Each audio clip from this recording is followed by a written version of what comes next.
e eu mesmo, que sei bem este dialeto. Só agora, graças ao vosso bom exemplo e também ao bom gosto que me apeguestes, empeço a descobrir filões de ouro nesta interessantíssima língua que se tem conservado estacionária, como as gentes sencillas que lá falam. Deus sabe quantos séculos haverá já.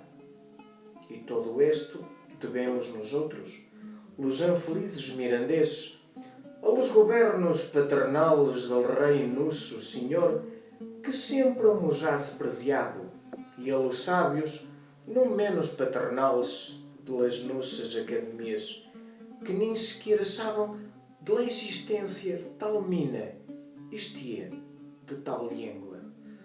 Vergonha eterna a todos eles.